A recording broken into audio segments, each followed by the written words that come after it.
अलीगढ़ मुस्लिम university में अगर कोई भी स्टूडेंट्स इंटरेस्टेड है, खासकर 11th में एडमिशन को लेकर, तो उन्हें चाहिए, जो मेरा पर्सनल सजेशन है, कि पहले उसके बारे में वो सारी चीज़ें जानने की कोशिश करें, ताकि वो बाद में at the time of admission या फिर एंट्रेंस एग्ज़ाम क्लियर करने के बाद उससे कोई प्रॉब्लम ना हो। सबसे पहले अगर हम एएमयू में खासकर जो 11th में एडमिशन होते हैं उसको लेकर अगर हम बात कर लें, तो जो वहाँ पे जो स्कूल है साइंस स्ट्रीम वालों के लिए, यानी कि 11th साइंस के लिए, वहाँ पे देखा जाए तो 5 स्कूल्स हैं। इन 5 स्कूल्स में भी अगर देखा जाए तो 3 स्कूल जो है वो बॉयज़ स्टूडेंट्स के लिए है, और रिमेनिंग जो 2 स्कूल है, यानी सीनियर सेकेंडरी स्कूल गर्ल्स और एमयू गर्ल्स स्कूल, वो जो है वो सिर्फ गर्ल्स के लिए है। तो ओवरऑल अगर हम यहाँ पे सीट्स की बात कर लें, क्योंकि अगर 11th में साइंस की बात कर लें तो 5 स्कूल है, पर अगर हम सीट्स के यहाँ पे बात कर ले, क्योंकि सीट्स को लेकर ज़्यादा कन्फ्यूजन होता है, तो यहाँ पे देख सकते हैं सीट्स मेंशन है। तो 650 जो है वो सीनियर सेकेंडरी में है बॉयज़ में, और अगेन जो है एसटीएस में 55 है, और एएमयू सिटी स्कूल में जो है वो भी 50 सीट्स है यहाँ पे। इसके अलावा अगर हम वही सीनियर सेकेंडरी गर्ल्स में अगर हम बात करें तो 360 है, और गर्ल्स स्कूल में देखा जाए तो 120 है। देखिए इस बार का जो कट ऑफ गया है, यानी कि कट ऑफ का मतलब ये है कि 20-21 सेशन 20-21 में जो कट ऑफ गया है उसकी अगर हम बात कर लें, तो बियॉन्ड जो वो कट ऑफ जो रहा है वो 50 टू 70 के आसपास रहा है।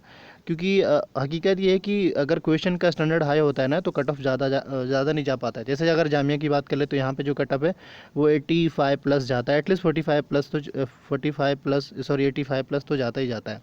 तो ये कट ऑफ हाई जाने का रीज़न सही होता है कि क्वेश्चन अगर इजी रहेंगे तो ऑब्वियसली कट ऑफ हाई चला जाएगा।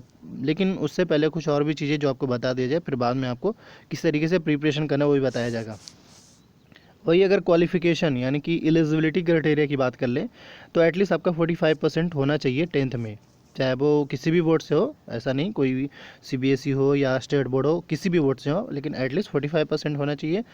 45% में जैसे पेपर आपका होना चाहिए, लाइक जैसे इंग्लिश है, साइंस है, ये तो आप पढ़ेंगे ही पढ़ेंगे, मैथमेटिक्स है, और उसके बस ये ओवरऑल ये 3 पेपर मेन कोर पेपर माना जाता है। वक्त तो आप हिंदी उर्दू भी पढ़े होंगे, तो ये कोई बहुत बड़ी बात नहीं है, लेकिन हाँ एटलीस्ट जो है वो 45% आपका 10th में होना चाहिए। और इसके अलावा अगर हम बात कर लें तो एज लिमिट का, क्योंकि बहुत सारे बच्चे पूछते हैं एज लिमिट को लेकर, तो एज लिमिट जो है वो मैक्सिमम 19 ईयर्स से आपका ज़्यादा नहीं होना चाहिए। अगर ज़्यादा होता है तो आपका एडमिशन इस केस में कैंसिल हो जाएगा। और प्रोसेस तो आप समझ सकते हैं, सिर्फ इंट्रेंस टेस्ट होता है, उसके अलावा कोई इंटरव्यू वगैरह का सीन नहीं है। आपको बस एग्ज़ाम देना है, एग्ज़ाम में क्वालिफाई करना है। जैसे आपको क्वालिफाई हो जाते हैं, इंट्रेंस में एंट्रेंस एग्ज़ाम क्लियर कर लेते हैं, तो उसके बाद जो है आपका वहाँ पे एडमिशन हो जाता है। बस यही है, इसके अलावा और ज़्यादा कुछ नहीं। बहुत सारे बच्चे पूछते भी हैं कि इंटरव्यू भी होगा, मतलब ऐसा कोई सीन नहीं है। अब हम अगर पेपर की बात कर लें, यानी एग्ज़ाम पैटर्न की बात कर लें, या आपका क्वेश्चन का पैटर्न की बात कर लें, तो ध्यान रहे साइंस से बैकग्राउंड से जो क्वेश्चन पूछा जाएगा वो 50 मार्क्स का क्वेश्चन पूछा जाएगा, और मैथमेटिक्स से 30 मार्क्स का। और अगेन जो है general knowledge and Indo Islamic culture जो है वो 10 मार्क्स का पूछा जाएगा। तो वैसे तो मैं ये है कि क्वेश्चन अगर एक बात और रिमाइंड कर दें कि एमयू में जो डिप्लोमा और 11 साइंस जो होता है वो कंबाइन होता है, ठीक। पर प्रायोरिटी बेस पे जो लिया है, क्योंकि कट ऑफ जो है ना वो डिप्लोमा का डाउन जाता है, दैट्स वाई जो डिप्लोमा का जो कैंडिडेट होते हैं, मतलब अगर किसी स्टूडेंट्स को अगर साइंस ना मिला हो तो चांस बन जाता है कि उसे 11 ये डिप्लोमा मिल जाए, अगर साइंस ना मिला पाया 11th में। तो ये है। वही अगर हम बात कर लें यहाँ पे जैसे टेस्ट सेंटर का, यानी कि कहाँ कहाँ पे एमयू का होता है ऑलमोस्ट हर साल, तो एक तो वो यूपी में होता है, लखनऊ में भी होता है, मेरठ में होता है, बरेली, मतलब उत्तर प्रदेश में तो ज़्यादातर सेंटर पे होता है, और श्रीनगर में यानी जम्मू कश्मीर, और कोलकाता वेस्ट बंगाल में, और पटना के बिहार में, और किशनगंज बिहार में, ये 2 जगह पे होता है। पर ये सिचुएशन पे डिपेंड करता है, इस बार भी सिचुएशन देखना होगा कि किस तरीके से होता है। अभी हुआ भी था, लेकिन कुछ कुछ सेंटर को रिड्यूस किया गया था।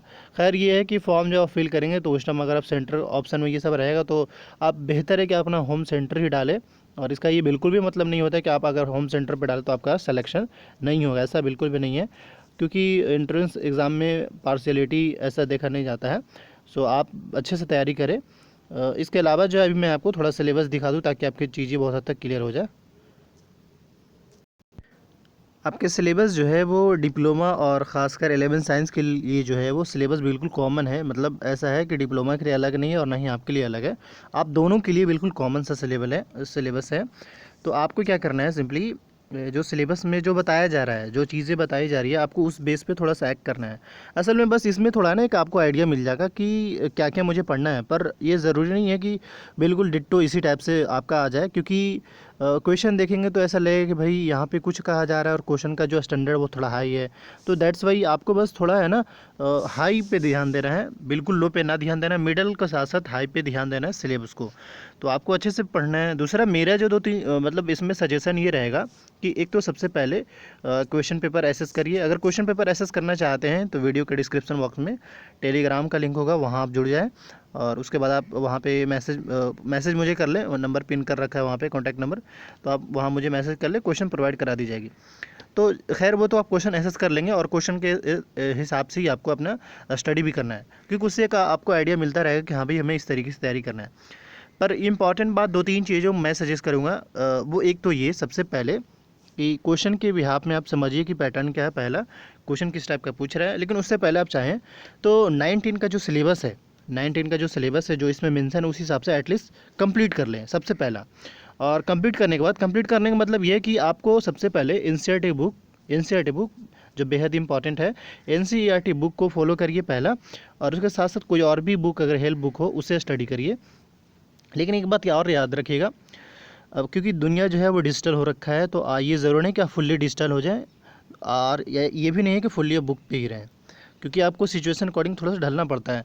तो आप ऐसा करें कि जो सिलेबस है इसे भी पढ़ते रहें, मतलब रीडिंग के साथ साथ आपको जो अच्छे जो लेक्चर, अगर यूट्यूब पे बढ़िया सा लेक्चर मिल जाए तो बस आधा एक घंटे का लेक्चर में, उसमें भी आप स्पीड जो है 2x में स्पीड करके देखिए, या फिर आप हमारे वीडियो को भी 2x स्पीड में करके देख लिया करें। क्योंकि अभी के टाइम में ना स्टूडेंट्स को भी चीज़ें अगर इन्फॉर्मेशन मिल रहा है और उससे फास्ट वे में देख लो तो क्या प्रॉब्लम है। मैं सजेस्ट कर सकता हूँ कि आप मेरे वीडियो को 2x में भी देख सकते हैं। खैर, तो इसमें जो है एक तो सबसे पहले वो सिलेबस पे के साथ साथ मैंने बता दिया कि आपको बुक एनसीईआरटी सबसे पहले, और जितना ज़्यादा रीड करना है और समझने की कोशिश करना है।